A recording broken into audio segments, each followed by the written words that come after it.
오늘은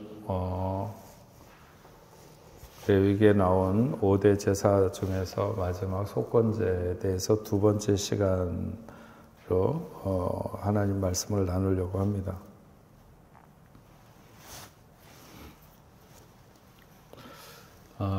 기차가 지나가는 건널목에 건널목을 건너가는 소용차가 달려오는 열차에 부딪혀서 여러 명의 젊은이들이 목숨을 잃는 끔찍한 사고가 일어났습니다. 그날 밤 그 건널목에 경비를 섰던 영무원은 경찰서에서 몇 가지 조사를 받아야 됐습니다. 당신은 그날 밤 사고가 일어날 때 건널목에 서 있었습니까? 이렇게 경찰이 물었습니다. 그랬더니 네, 물론이죠. 그랬더니 그때 당신은 랜턴을 흔들어서 위험을 경고했습니까? 그랬더니 네, 맹세코 그렇게 했습니다. 결국 영무원은 주어진 매뉴얼대로 아무 잘못이 없는 것으로 판정되었습니다. 그러나 조사를 받고 경찰서 문을 나서던 그 영무원은 혼자 중얼거렸습니다.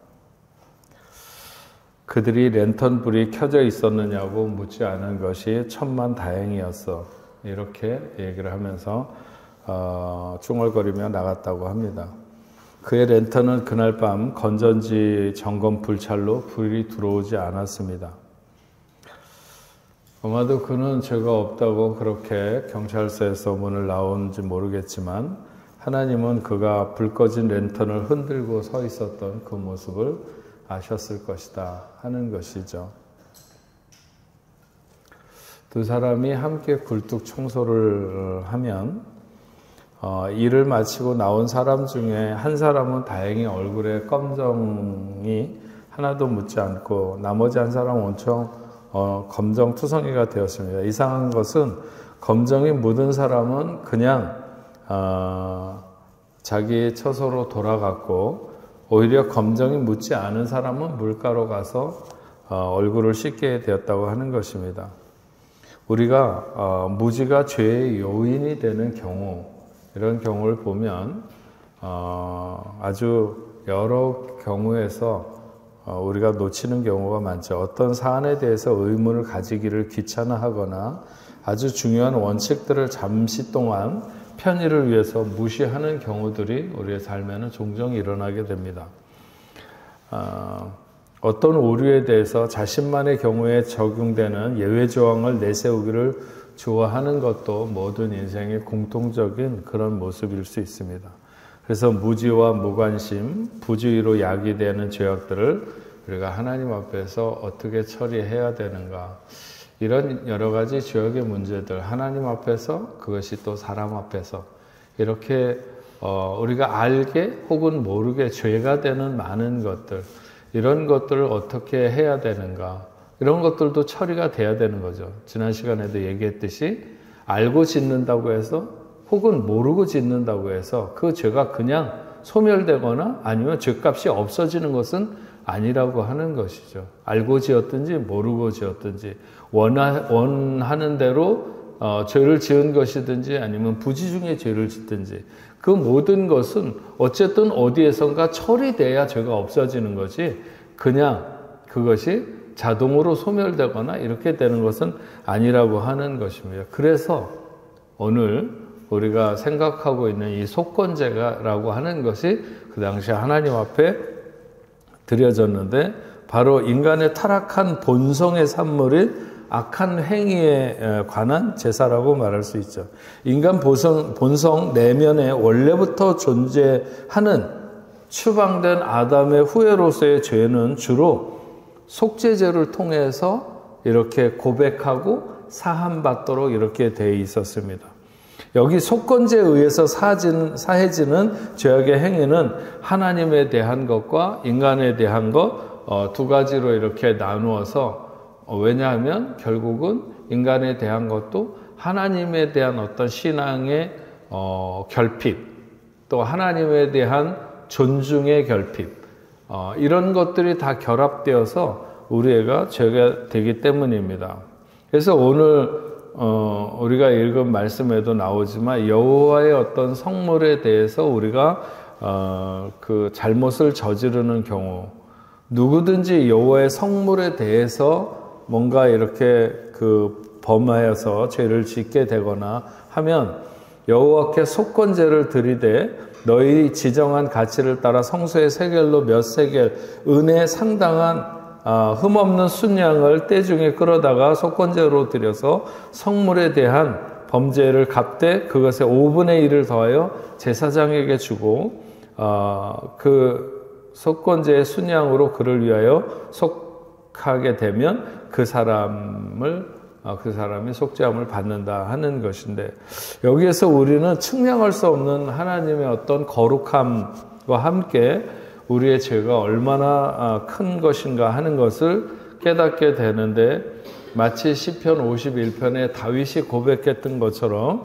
내가 죄악 중에 출생하고 모친이 죄 중에 나를 잉태했다, 이런 표현으로 보면 우리의 어떤 존재의 출발에서부터 삶의 움직임 모든 것에 얼마나 이 죄악이 우리에게 마치 뭐라 그럴까요? 이렇게 자식이 보면 가끔 가다가 우리 애들이 이렇게 침대에서 누워 있는 거 보면 내가 누워 있을 때랑 어쩌면 저렇게 똑같이 발도 꼬고 저렇게 똑같이 누워 있을까, 이런 그 느낌을 종종 갖거든요. 마찬가지로 아담의 후예로 태어나는 모든 인생에게 그 어떤 죄가 사이사이에 마블링처럼 이렇게 우리의 인생에 많이 끼어있는 이런 것들을 우리가 늘 보게 되는 거죠. 예. 그래서 우리가 하나님을 안 후에도 부지 중에 하나님의 어떤 성물에 대해서 범죄하기 쉽다는 것을 알아야 되는데, 종교 그 자체에도 죄악이 깃들 수 있다. 어디에도 죄악이 깃들 수 있다. 그래서 우리 제자 훈련할 때도 죄는 모든 곳에 출입한다, 이런 것에 대해서 우리가 공부를 하게 됩니다. 인간은 흔히 하나님의 말씀에 따르지 않고 그들 자신의 그릇된 신앙을 진들 마음대로 만들어내기도 합니다. 하나님을 욕되게 하는 구원의 방법이나 하나님께서 지시하지 않은 방향으로 하나님을 추구하게 되는 이런 것들이 다 어떤 죄악의 요소들이 깃들일 수 있는 그런 것이죠. 하나님을 섬긴다고 하면서도 실제로는 하나님의 영광을 위해서가 아니라 우리 자신의 어떤 세속적인 욕망이나 하나님 보시기에 그릇된 여러 가지 것들을 위해서 산다고 하면 결국은 이런 모든 것들이 하나님의 어떤 성물에 대해서 도둑질하게 되는 무서운 범죄를 저지르는 것이나 마찬가지다, 이렇게 말할 수 있습니다. 무지한 중에 우리가 정말 무지해서 알지 못하는 가운데 나는 이것만 생각하고 갔는데 그것을 생각하면서 가다가 보니까 다른 것들을 많이 놓치게 되는, 누군가를 사랑하기 위해서 누군가에게 피해를 주는 이런 여러 가지 것들이 많이 일어나게 되는 거죠. 네. 무지한 중에 범죄를 저지를 수도 있고 부지 중에 범할 수도 있고, 그러나 이 모든 것에 벌은 마땅한 것이다. 그것이 어떤 형태로 주어졌든지 간에 내가 뭔가 잘해보려고 그러다가 잘못한 것이든지 아니면 정말 모르고 잘못한 것이든지, 앞에서도 말한 것처럼 이 모든 것에 대해서는 다 우리가 값을 치러야 된다 하는 것입니다. 그래서 이 속건제라고 하는 것이 드려졌던 것이죠. 예, 그렇게 성물에 관한 죄를 범한 자들에게 가져오라고 명령하신 것들인데, 첫째는 하나님은 속건제를 위하여 흠없는 순양을 요구하셨습니다. 여기서 흠없는 순양이라고 하는 것은 완전하신 그리스도를 상징하는 것이죠. 우리의 어떤 죄든지 그리스도의 피 흘림이 없이는 결코 사해질 수 없다고 하는 그 진리를 예수님께서 이 땅에 오시기 이전부터 성경은 우리에게 말씀하고 있습니다. 그래서 이사야 선지자는 여호와께서 그로 상함을 받게 하시기를 원하사 질고를 당하게 하셨은즉 그의 영혼을 속건 제물로 드리기에 이르면, 이런 표현을 이사야 53장에 하고 있습니다.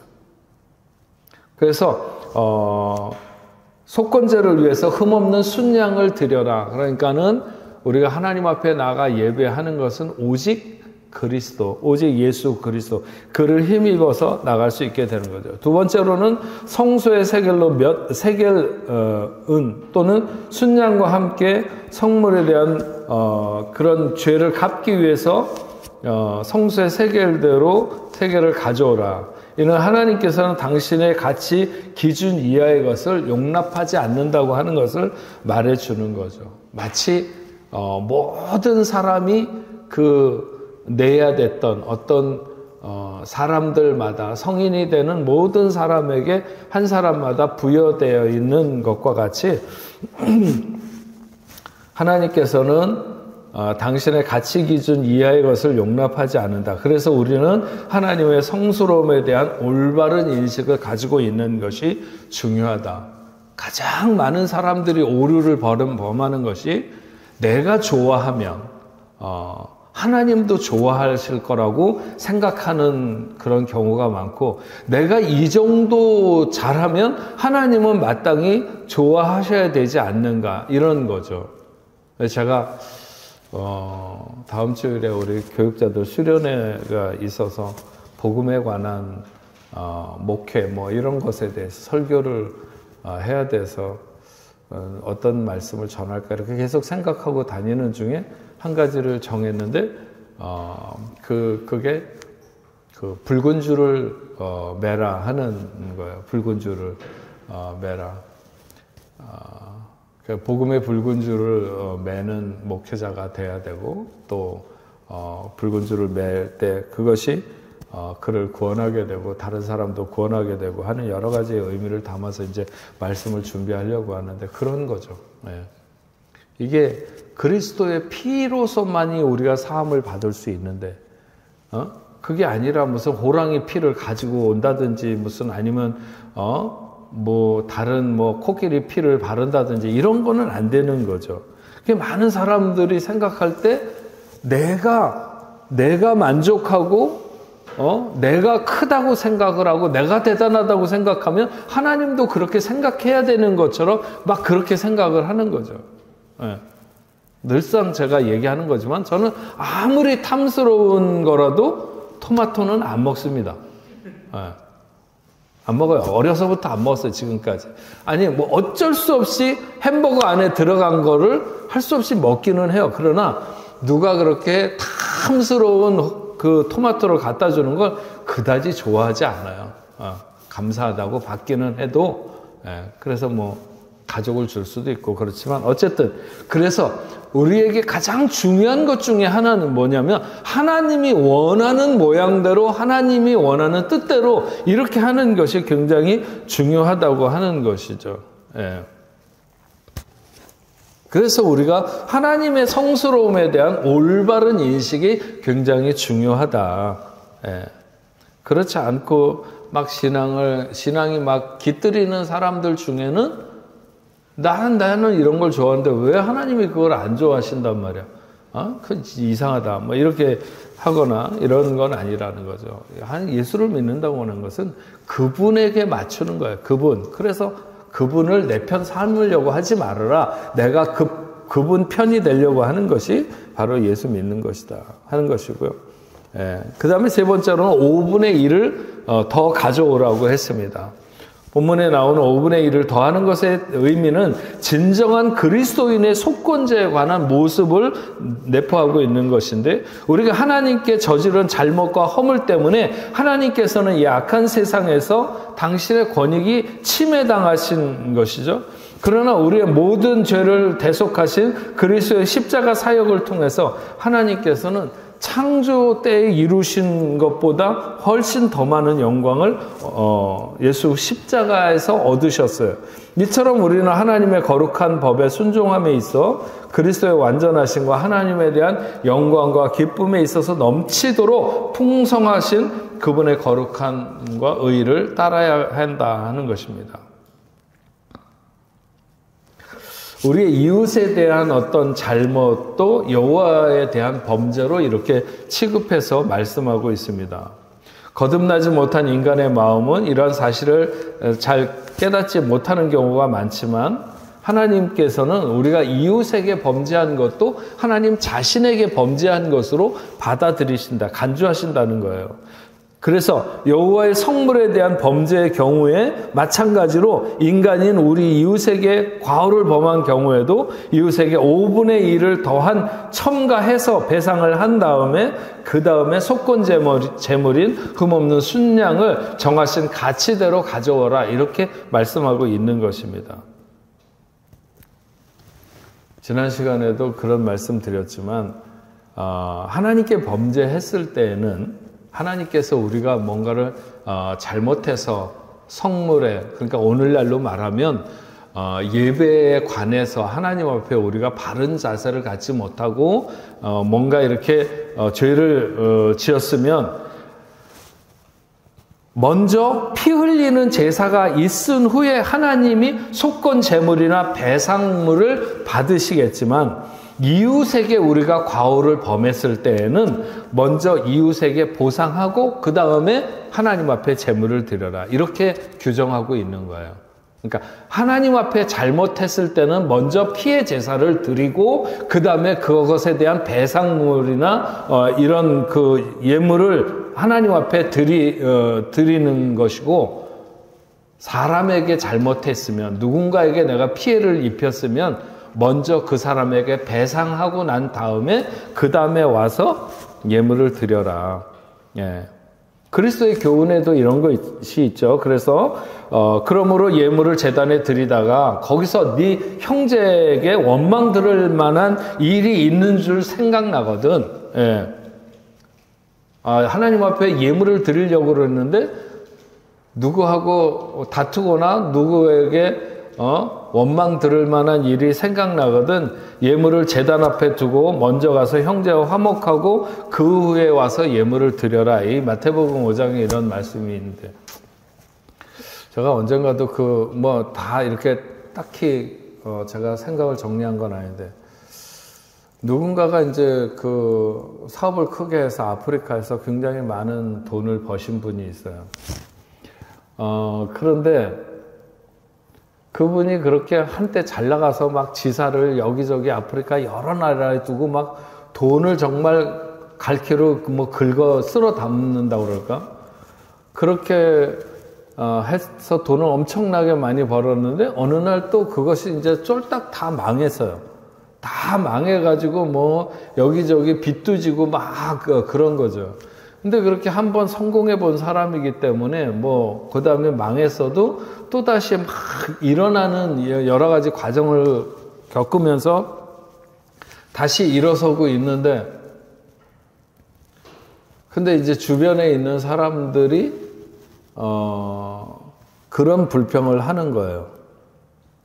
아니, 돈을 빌려가서 사업 저기 하다가 망했다가 다시 돈이 조금씩 벌려지면 빚진 것을 갚아야 될 게 아니냐, 이제 그렇게 얘기를 하는 거죠. 근데 그분이 이제 교회를 열심히 다니는데 교회 11조는 열심히 하는 것 같고 헌금도 열심히 하는 것 같은데 빚진 것을 안 갚는다. 막 이제 그런 것에 대해서 주변에 있는 사람들이 굉장히 불평을 하는 것을 이게 제가 들었어요. 저한테 제가 이제 하여튼 아프리카 갔으니까 그런 얘기들 옆에 있는 사람들이 얘기를 하더라고요. 신앙 굉장히 좋다고 그러고 막 그러는데 돈을 안 갚는다.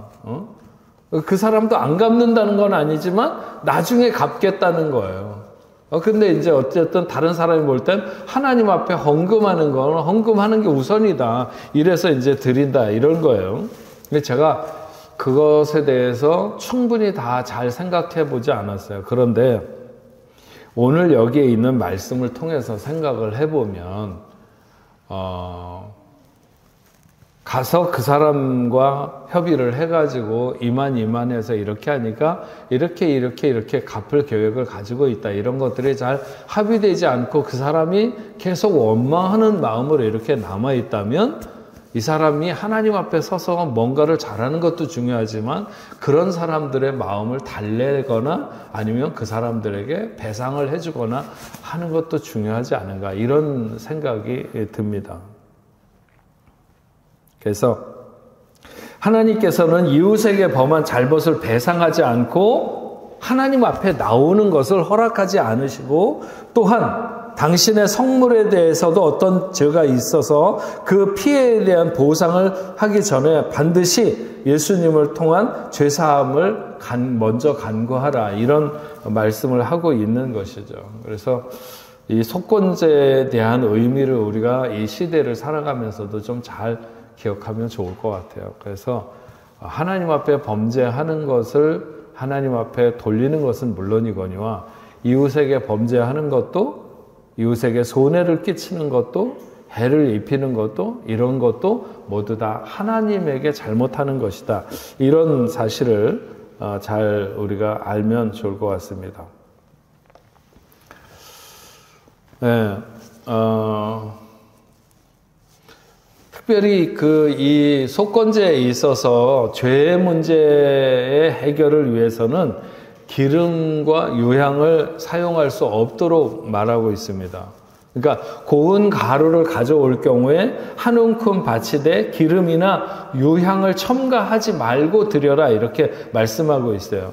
기름이나 유향은 가난한 자를 위안하기 위해서 지정된 제사에 비용이 너무 많이 들게 될 것을 염려해서 금했을 뿐만 아니라 또 이 제사는 속죄제이기 때문에 속건제지만 죄를 사하기 위해서 드리는 성질이 있기 때문에, 그래서 거기에 기름이나 유향을 넣어서 맛있고 향기롭게 할 필요는 없다는 거예요. 그래서 이 제물에 향료가 빠진 것은 죄인은 그 죄를 다시 즐기는 일이 결코 없어야 된다 하는 것을 시사해 주기 위해서라도 그 속건 제물의 제사를 드릴 때 거기에다가 향유나 기름을 넣지 말라, 이렇게 말씀하고 있습니다.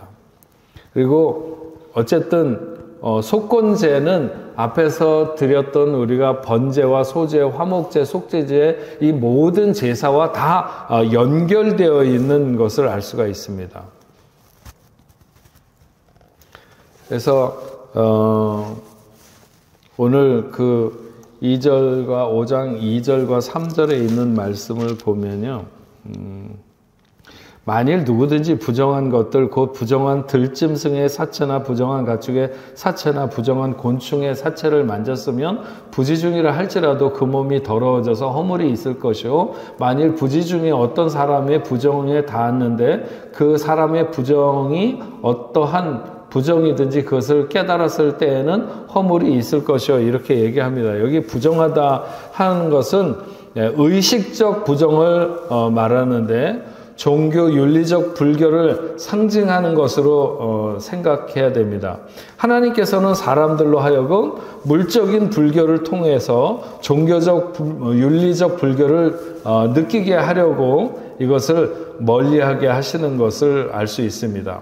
예를 들면 이스라엘에게 할례의 제도를 세워서 종교 윤리적 성결을 가르쳤습니다. 신명기에서도 10장에 나오는데, 또 사도행전 10장에서 보면 베드로가 고넬료의 집에 할례의 제도를 세워서 베드로가 이제 보았던 왜 하늘에서 내려오는 보자기에 이상한 파충류나 곤충류나 이런 짐승들이나 새들이 하늘에서 내려왔는데 그것들은 어떤 그런 종류의 사람들을 가리키는 거죠. 상징하는 것입니다. 즉 들짐승이란 거칠고 제멋대로인 사람을 말하고 다루어지지 않는 사람들, 다스림 아래 있지 않는 그런 모든 사람들을 말하는 것으로 볼 수 있습니다. 그렇게 부정한 가축은 들짐승처럼 그렇게 혹시 거칠지 않아도 무지한 짐승처럼 어떤 인간으로서 느낌이 없는 사람들, 그들의 사망을 만져도 그것은 죄이기 때문에 아무리 가까운 친척이라 하더라도 무심코 접촉하는 것을 항상 조심해야 된다. 예, 그래서 제가 항상 그런 얘기하죠. 그리스도인은 항상 이 섬김의 대상과 교제의 대상을 다르게 가져야 된다. 자칫 잘못하게 되면 우리는 친구 따라 강남 간다고 이렇게 뭐라 그럴까요? 생각이 천박한 사람과 어울리면서 천박해지고 또 뭐랄까 이렇게 좀 사기성이 많은 사람하고 자꾸 어울리면 사기성이 농후해지고 이렇게 되기 쉽습니다. 그래서 우리가 어떤 부정한 이 시대에 우리가 부정하다 하는 것을 좀 그런 의미에서 우리가 두고 아무하고나 다 이렇게 교제하려고 하는 이런 삶. 왜냐하면 교제한다는 건 영향을 받는다는 거거든요. 그것이 아니라 저 사람은 내가 안 믿는 사람이기 때문에 어떻게 해서든지 예수 믿게 해야 돼. 그것은 교제의 대상이 아니라 섬김의 대상인 거예요. 그 구분을 분명히 해서 정말 내가 희생을 해서 섬기더라도 그래도 그것이 교제의 대상으로 내 영혼이 무너지거나 내 삶이 무너지는 이런 쪽으로 나가서는 안 된다 하는 것을 분명히 알아야 되죠. 가난한 자가 드리는 속건제에 대해서도 말씀하고 있습니다. 형편이 가난하여 어린 양이나 염소를 바칠 만한 능력이 없는 자는 산비둘기나 집비둘기 새끼로 속죄제의 예물을 삼아 여호와께 드릴 수 있습니다. 이러한 예물은 구하기 수월했을 뿐만 아니라 가격도 쌌기 때문에 대부분의 사람들이 거의 부담 없이 구할 수 있는 누구든지 비둘기 한 마리 정도는 구할 수 있기 때문에 이처럼 속죄 예물로서 세 종류를 허락하신 하나님의 뜻은 가난한 자를 이렇게 돌보시는 그런 하나님의 뜻이 분명히 있는 거죠. 그래서 죄를 용서함 받는 일에는 결코 황소를 드릴 수 있는 사람과 비둘기를 드릴 수 있는 사람의 어떤 그런 차별이 있지 않다고 하는 것을 분명히 보여주고 있고, 그래서 속죄의 의미는 결코 재물의 가치에 있는 것이 아니라 피에 있다는 거예요. 피에. 피에 있다고 하는 것을 분명히 나타내 주는 거죠.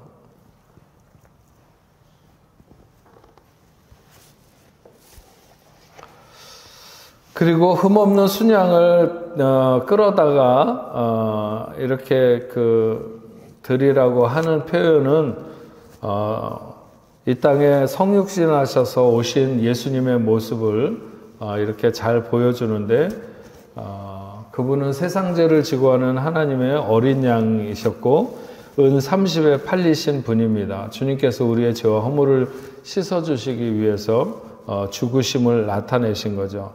그렇다면 성물에 대한 범죄는 뭘까? 성도들은 하나님의 거룩함을 기념하고 그 거룩함을 감사하기 위해서 부름받은 사람들인데 성도들의 삶의 표준이 죄냐 아니냐 옳으냐 그르냐가 아니라 하나님의 거룩을 보이는 것, 이것이 굉장히 중요합니다. 그러므로 우리가 거룩에 미치지 못하는 모든 것은 행함은 다 허물이다 이렇게 말할 수 있습니다. 하나님의 마음의 갈망대로 하지 않는 것, 자신이 마음대로 원하는 대로 가는 것, 이 모든 것이 다 죄인 거죠. 그래서 성도가 오늘날의 교회인 만큼 성도가 성물이기 때문에 또한 성도에게 상처를 주거나 실족하게 하는 것, 이 모든 것들이 다 죄입니다. 사실 저는 정말 조심해서 이렇게 하려고 그래도 어쩌다 보면 늘 이렇게 앞에서 말을 하다 보니까는 조금 그런 의도를 안 가졌어도 이렇게 뭔가 실족하는, 오늘 목사님 말에 실족을 했다거나 아니면 마음에 상처가 됐다거나 이런 사람들도 있을 수도 있고, 물론 그분이 성숙해져야 되는 것도 있지만 그러나 제가 잘못하는 경우들도 있는 거죠. 이런 모든 것들도 결국은 다 이런 죄에 속하는 것을 알 수가 있습니다. 그래서 할 수만 있으면 우리 교회 생활하면서 다른 사람에게 상처를 주고 또 그것이 죄가 되는 데까지 이르르는 그런 마음으로 신앙생활을 하는 것은 그건 어리석은 일이다. 예. 교회가 무슨 로타리 클럽도 아니고 와가지고 사람들끼리 막 하다가 서로 상처 주고 뭐 싫으면 말아라 막 이러고 하는 게 아니라 조금이라도 신앙이 좋아진다고 하는 것은 조금이라도 다른 사람 밑에서 다른 사람을 더 섬기려고 하는 자세에 서야 되는 삶인 것을 잘 이해하면 좋겠습니다. 그래서 오늘 말씀 끝내면서 속건제에 대해서 우리 5대 제사에 대해서 다 생각을 했는데 속건제는 모든 제사의 끄트머리예요. 그러니까 번제와 소제와 화목제, 속제제, 그 다음에 마지막으로 속건제인데 그 앞에 있는 4가지 제사와 다 연결되어 있습니다. 그래서 내가 저지르는 죄의 문제는 결국 무슨 문제인가? 하나님과의 관계에서 우리는 어떤 죄를 범하는가 하는 이런 것이죠. 예, 결국은 그것이 어떤 죄가 되든지 하나님과의 관계에서 내가 사함받아야 되는 죄이기 때문에 속건제가 거기에 맨 마지막에 있는 것이고 속건 제물이지만 결국 속죄 제물로 드리라고 하는 것은 모두가 하나님께 제사함을 받아야 되기 때문에 우리가 속건제의 제물로 드리지만 그것이 결국은 우리의 죄를 속하는 속죄제의 제물이 된다 하는 것을 우리가 기억하면 좋겠습니다. 특별히 속건제에서는 5분의 1을 더 배상케 한 이유는 뭔가? 만약 속건제의 제사로 배상치 아니하면 어떤 대가를 지불해야 되는가? 출애굽기 22장 1절에 그런 말씀이 있어요. 사람이 소나 양을 도둑질하여 잡거나 팔면 그는 소 1마리에 소 5마리로 갚고 양 1마리에 양 4마리로 갚을지니라 하는 이런 말씀이 있습니다. 그래서 우리가 뭔가를 잘못했다거나 했을 때는 즉각 이렇게 하나님 앞에 또 혹은 그 범죄한 만약에 그 사람이면 그 사람에게 생각났을 때 만약에 그걸 갚는다면 5분의 1만을 더해서 갚으면 되겠지만 그렇지 않고 그것이 그냥 시간이 지나서 나중에 갚게 된다면 4배나 5배 정도로 갚아야 된다라고 하는 것에 대해서 말하고 있습니다. 그러니까 어떤 허물이든지 될 수 있으면 늘 이렇게 돌아보면서 잘못했으면 즉각 이렇게 그 5분의 1을 더 하는 것 같은 그런 자세로 즉각 그 부분에 대해서 하나님 앞에나 사람 앞에 이렇게 그런 죄의 값을 배상할 수 있는 이런 마음의 자세를 가지고 오늘 우리가 살아가는 것이 속건제가 우리에게 가르치는 바이다. 뭐 꼭 무슨 5분의 1을 더해라 이런 것보다도 그만큼 가깝게 우리가 배상을 할 수 있는 이런 마음의 태도를 가지고 살아가는 것이 하나님 앞에서 정결한 신앙인의 태도다 이렇게 볼 수 있습니다. 그런 속건제의 의미가 잘 오늘 우리에게도 살아서 정말 우리가 어떤 것이든지 반드시 배상해야 된다. 그것이 부지중에 한 것이든지 간에 무지해서 그런 것이든지 간에 값을 갚아야 되는데 이런 것이 하나님 앞에 늘 살아있고 그래서 우리가 항상 하나님 앞에 헌신된 삶의 모습을 태도를 가지고 주의 은혜를 갚는 이런 자세를 가지고 신앙생활하는 것이 매우 중요하다 이렇게 생각이 듭니다.